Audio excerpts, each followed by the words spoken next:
Satin, you read. Di malam Natal, 3 orang sahabat bernama Kelly, Holly dan Melly terlihat berkumpul dan menikmati malam bersama. Terlihat juga ayah Melly yang nampak senang dengan kedatangan Holly dan Kelly di rumahnya. Alright, you know what? I'll keep it there. And listen, tell your dad. Okay. Ketika waktu menunjukkan jam 10 malam, Melly meminta mereka menginap di rumahnya.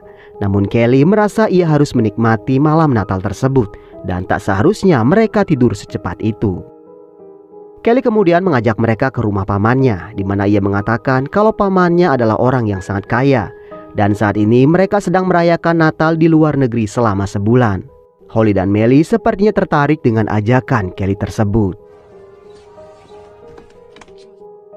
Mereka kemudian berangkat dan di perjalanan Holly mendapatkan panggilan dari pacarnya yang bernama Ben. Holly pun menceritakan perihal perjalanan mereka ke rumah paman Kelly.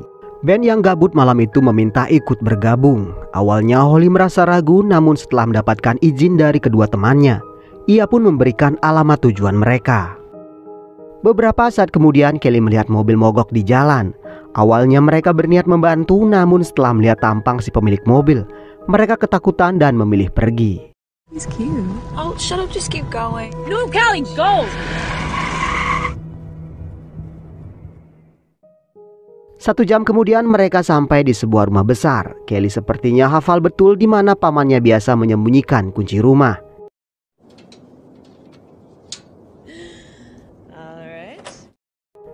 Dan setelah berada di dalam, Melly dan Holly begitu terkesan dengan penampakan interior rumah yang begitu berkelas. Apalagi setelah Kelly membawa mereka ke garasi. Holly pun tak bisa menyembunyikan kekagumannya dengan deretan mobil yang terparkir di dalam garasi. Holly kemudian bertanya apa yang dilakukan paman Kelly sampai sekaya itu. Kelly pun mengatakan kalau pamannya hanya seorang pebisnis. Kelly kemudian membawa mereka berkeliling dengan menaiki mobil kecil. Mereka sangat menikmati momen tersebut hingga perjalanan mereka berakhir di pantai. Saat hampir tengah malam mereka kembali ke rumah dan kembali mereka menikmati semua permainan yang tersedia di rumah mewah tersebut. Holly yang kebelet pipis kemudian sampai di sebuah kamar. Di sana ia melihat satu foto keluarga Asia.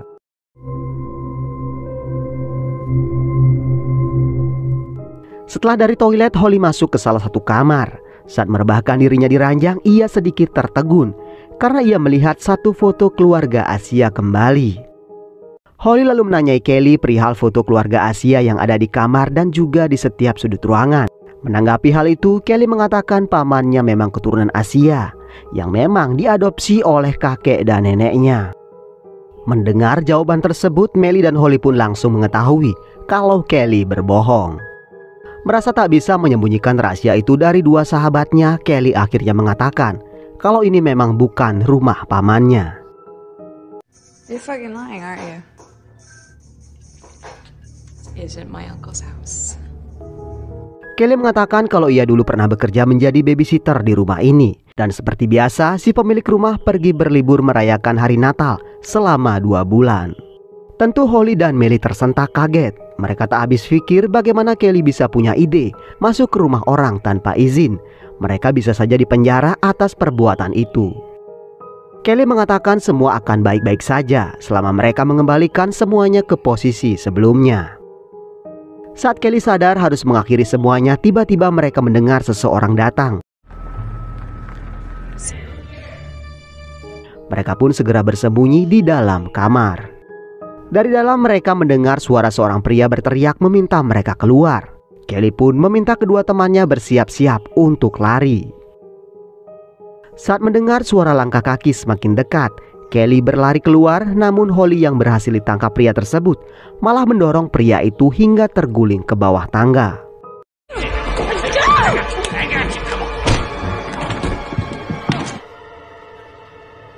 Melihat si Mr. X tak bergerak, mereka lalu menghampiri pria tersebut.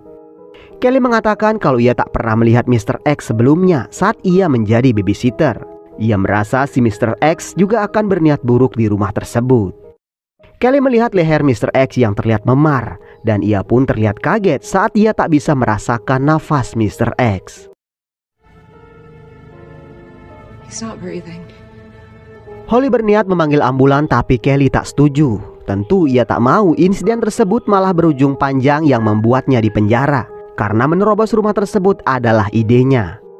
Kelly mulai menyalahkan Holly atas insiden tersebut. Mereka pun mulai berdebat yang membuat Holly semakin panik, karena ia sadar ia telah membunuh seseorang.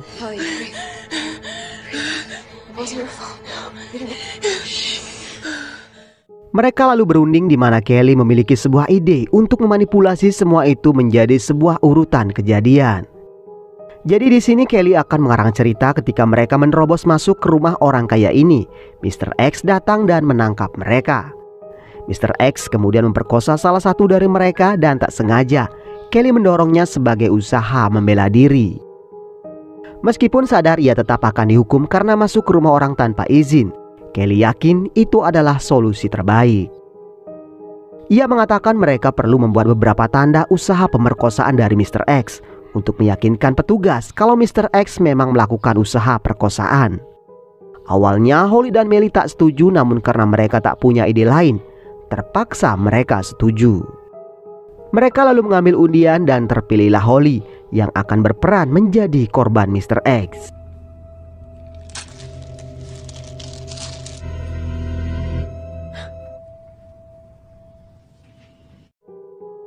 Kelly kemudian meminta Holly merobek bajunya untuk mengesankan Mr. X benar-benar mencoba melakukan perkosaan. Yeah, I'm fine.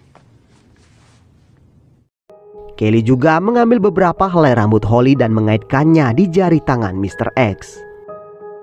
Tak sampai di situ, agar lebih meyakinkan polisi, luka cakaran juga mereka buat dengan kuku jari pria tersebut. Setelah semuanya siap, mereka mulai melatih ekspresi wajah dan vokal agar kepanikan mereka terkesan benar-benar meyakinkan. Oh God.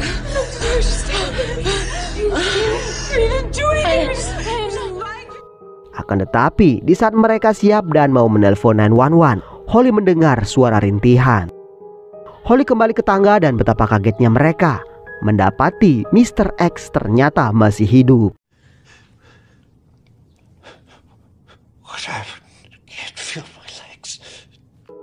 Pria itu menanyakan apa yang terjadi. Kelly pun mengatakan kalau ia baru saja jatuh dari tangga. Pria itu meminta Kelly menelpon ambulan karena ia tak bisa merasakan tangan dan kakinya. Namun Kelly hanya terdiam. Ia sadar kalau kini situasinya bertambah kacau. Pria itu terus memohon dan berjanji tak akan mengatakan apapun atas apa yang menimpanya. Kelly pun terlihat bingung. Ia tak tahu apa yang harus ia lakukan. Mereka kembali berunding di mana Holly merasa mereka harus memanggil ambulan. Apalagi Mr. X sudah berjanji tak akan melaporkan apa yang telah mereka lakukan. Namun Kelly menolak. Ia rupanya tak percaya sepenuhnya dengan omongan Mr. X. Bisa saja si Mr. X berubah pikiran, terlebih ia telah hafal wajah mereka bertiga. Kelly menambahkan mereka tak perlu melakukan apapun. Mereka hanya perlu menunggu karena ia yakin Mr. X tak akan bertahan. Dan setelah Mr. X mati, barulah mereka kembali ke rencana sebelumnya. Meskipun dalam hatinya merasa sangat kesal, Holly tak berani menentang keputusan tersebut. 1 jam kemudian Holly kembali memeriksa keadaan si Mr. X. Saat dilihat, pria itu terbangun dan kembali ia memelas meminta pertolongan Holly. Holly lalu melaporkan kondisi Mr. X yang masih hidup sampai saat ini. Kembali Kelly mengatakan mereka harus menunggu sampai waktu yang tak bisa ditentukan. Tiba-tiba mereka mendengar suara mobil berhenti. Di sana Holly pun sadar kalau itu pastilah Ben pacarnya. Sontak mereka bergerak cepat menyembunyikan Mr. X ke ruang baca. Setelah itu Kelly meminta Holly di dalam karena ia tak mau Holly malah mengacaukan semuanya. Kelly kemudian menemui Ben di mana ia mengatakan kalau Holly tak mau menemuinya. Kelly meminta Ben pulang karena Ben dikatakan telah berselingkuh. Tentu Ben tak terima difitnah sekejam itu. Ia ingin bertemu Holly saat ini untuk membicarakan hal tersebut. Sementara itu di dalam, Mr. X kembali meminta pertolongan Holly. Ia juga mengatakan bernama Arthur dan ia adalah penjaga rumah tersebut. Ia meminta Holly menolongnya. Ia pun bersumpah tak akan mengatakan apapun. Selain itu, ia mengatakan kalau ia juga punya 2 anak perempuan yang menunggunya di rumah. Holly berusaha mengabaikan apa yang dikatakan Arthur. Apalagi ia kemudian mendengar suara Ben yang masuk ke dalam rumah. Ia pun bergegas menyumpal mulut Arthur dan bersembunyi di kamar yang lain. We were just fucking around. It's Callie's fault. I swear to God. I need you to be quiet, okay? I want to help you, but Ben meminta Holly keluar dan membicarakan masalah tersebut. Namun Holly memilih tetap berada di dalam. Arthur yang mendengar suara Ben mencoba meminta tolong, namun sayang suaranya tak cukup terdengar oleh Ben. On right now. Open the door, Holly. Disitulah ia kemudian mencoba menggapai tali taplak meja dengan harapan membuat semua benda di atasnya terjatuh.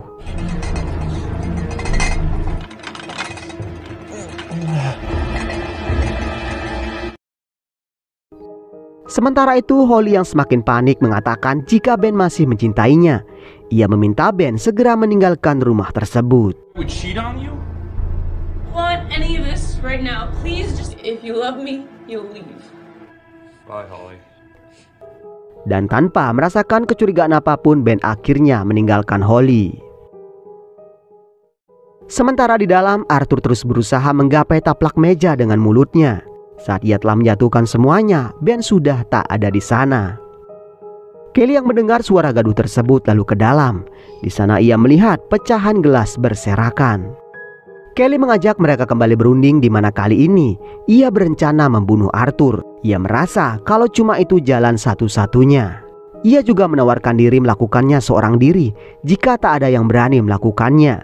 Tentu saja Holly menolak keras ide tersebut. Kelly terus membujuk kedua temannya untuk setuju karena mereka tak punya waktu lagi. Holly yang bingung pun akhirnya meminta dilakukan voting. Kelly dan Holly kemudian menatap Melly yang belum mengeluarkan suara.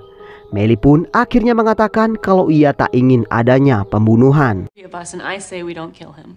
I say we do. I can't kill someone in cold blood, not like... Rupanya Kelly menerima kekalahannya dengan lapang dada. Ia bahkan menawarkan diri untuk menelepon 911. Ia pun mengatakan akan mengambil ponselnya. Fine. Let me just go get my phone and we'll do it together. Beberapa saat kemudian mereka mendengar ponsel Kelly berdering di depan mereka. Saat itulah mereka sadar kalau Kelly telah menipu mereka. Mereka kemudian ke ruang baja yang sudah dikunci Kelly dari dalam. Dan rupanya di dalam sana Kelly berusaha membunuh Arthur dengan bantal. Open the door!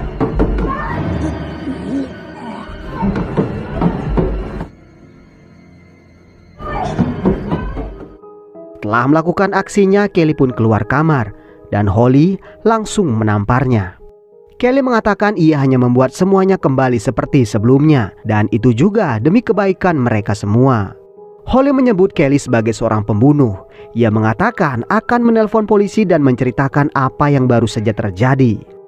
Melihat Holly yang sepertinya begitu keras kepala, Kelly meminta dilakukan voting kembali karena ia merasa ia bisa mendapatkan dukungan dari seorang Melissa. Di luar dugaan di antara dua pilihan tersebut, rupanya Melly lebih memihak Kelly daripada Holly. We stick with the original plan. I say we tell the truth. Everything, including you killing him. Mel? I'm sorry, Holly. So we're doing it. Mendengar jawaban tersebut, Holly sangat kecewa. Ia berlari dan berniat mengambil telepon, namun Kelly menangkapnya dan juga membenturkan kepalanya di lantai. Fucking bitch! Get the fuck out of me! Sesaat kemudian Holly tersadar di ruang baja bersama Arthur dengan kedua tangannya yang sudah terikat di lemari. Dan di saat yang sama, ia melihat pecahan kaca di lantai. Sementara itu, Kelly mulai memberitahu Melly bagaimana runtutan kejadian yang akan mereka jelaskan pada petugas nanti. Di mana kali ini mereka akan mengatakan kalau Arthur telah membunuh Holly, sehingga mereka berusaha membela diri dan menyerang Arthur.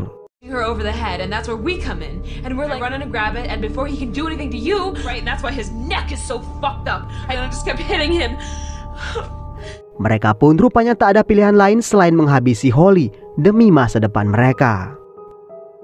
Di kamar sebelah, Holly mencoba meraih pecahan gelas dengan kakinya. Dan kemudian ia gunakan untuk memutuskan tali ikatannya.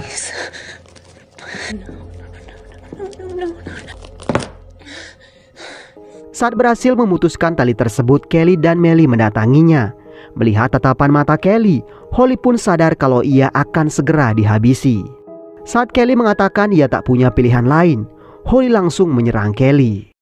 Sesaat kemudian mereka bergulat dan Holly berhasil dikunci. Kelly meminta Melly menghajarnya, namun Melly malah memukul Kelly. Holly yang marah pun kembali menghajar Kelly sampai ia benar-benar tewas.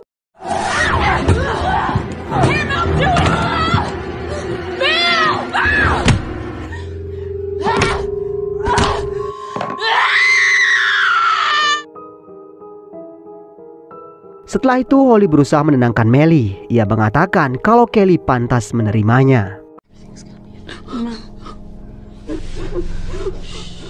Mereka lalu menenangkan diri di pantai. Di sana Holly mengatakan kalau ia sebenarnya sangat menyayangi Kelly, tapi Kelly benar-benar tak memberinya pilihan lain. Melly pun sepertinya terlihat ikhlas menerima kepergian Kelly. Ia juga menceritakan bagaimana skenario yang telah dibuat oleh Kelly.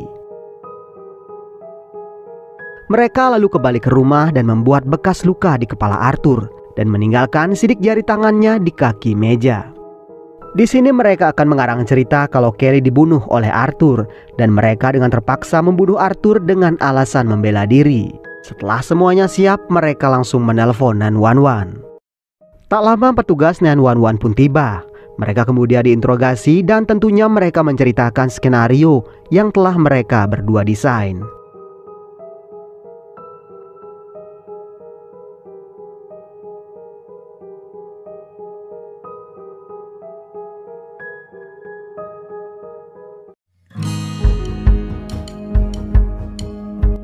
Jadi film ini mengajarkan kita untuk tidak bersikap egois dan keras kepala, karena semua itu hanya akan membawa kita pada masalah yang baru. Sebetulnya jika Kelly mau menuruti saran kedua temannya, tak akan mungkin ia mendapatkan nasib seperti itu, yang harus mati di tangan sahabatnya sendiri. Oke teman-teman, demikian alur cerita film kali ini. Mohon maaf jika masih banyak kesalahan dalam penyampaian alur ceritanya. Akhir kata, semoga teman-teman sehat selalu. Jangan lupa subscribe, sampai ketemu di video berikutnya.